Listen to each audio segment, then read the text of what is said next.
নৌকা সীমান্তে আমার বাসা। কিন্তু গত শনিবারে যে ঘটনাটা ঘটেছে সেটা হচ্ছে ওদের পরিকল্পিত এবং খুবই দুঃখজনক। এটা হচ্ছে বিএসএফ এবং তাদের জনগণকে নিয়ে আমাদের সীমান্তবর্তী এলাকায় যেসব ফসল আমাদের রয়েছে, আম গাছ, বড়ই গাছ, পেঁয়াজ, ভুট্টা, এগুলোর অনেক ক্ষতি সাধন করেছে। আমরা যখন খবর পাই তখন আমরা আমাদের বিজিপি তাৎক্ষণিক ওখানে যাই এবং তাৎক্ষণিকভাবে তারা প্রতিরোধ, সাথে সাথে আমাদের বিজিপি ভাইরা গিয়ে আমাদের সীমান্তবর্তীকে রক্ষা করে এবং আমাদের জনগণ বিজেপির পাশে গিয়ে তাদেরকে সহযোগিতা করে।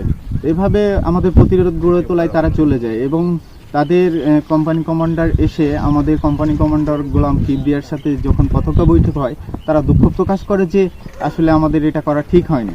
আসলে এটা করা তাদের ঠিক হয়নি। যদি এমনই হয় তাহলে তাদের জনগণকে নিয়ে বিএসএফ নিজে টিয়ার সেল এবং কাঁদানি গ্যাস আমাদের কেন ছুড়লো?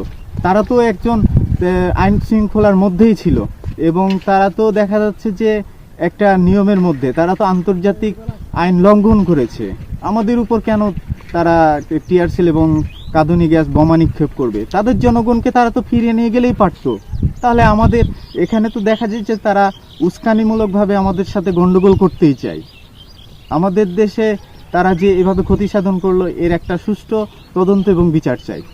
হচ্ছে উস্কানি দিচ্ছে ওরা, ওদের দেশের পক্ষ থেকে ওরা জানি না কি করতে চায়, কিন্তু আসলে মনে হয় যে তারা আমাদের সাথে একটা যুদ্ধ লাগাতে চায় গায়ে চড়ে।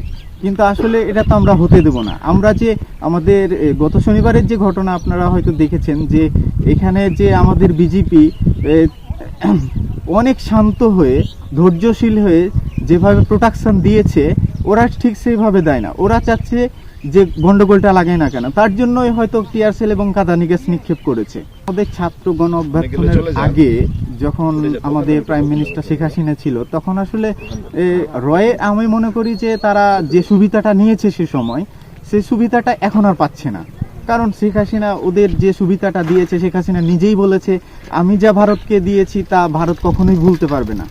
আসলে সেই সুবিধাটা যেহেতু এখন পাচ্ছে না, তারা সেই কারণেই আমাদের গন্ডগোল লাগাতে চায়, যে তাদের আবার শেখ হাসিনাকে পুনরায় ক্ষমতায় বসাতে চায়, এমন কিছু হতে পারে। এবং রয়ের এজেন্ট দ্বারাও তারা এইরকম পরিচালনা করছে, আমাদের দেশে এই সীমান্ত উস্কে দিচ্ছে।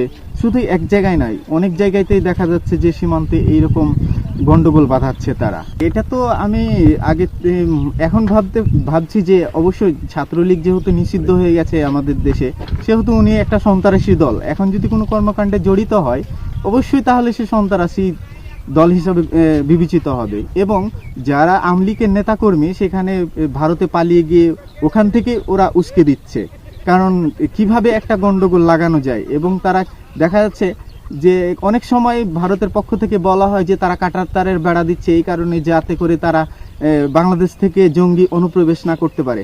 আমার কাছে একটা প্রশ্ন হচ্ছে, যদি এরকমই কিছু হয় তাহলে তো যে আওয়ামী লীগ যতগুলো ছাত্রকে খুন করেছে এবং হত্যা করেছে, তাদেরকে তো তারা আশ্রয় দিয়েছে।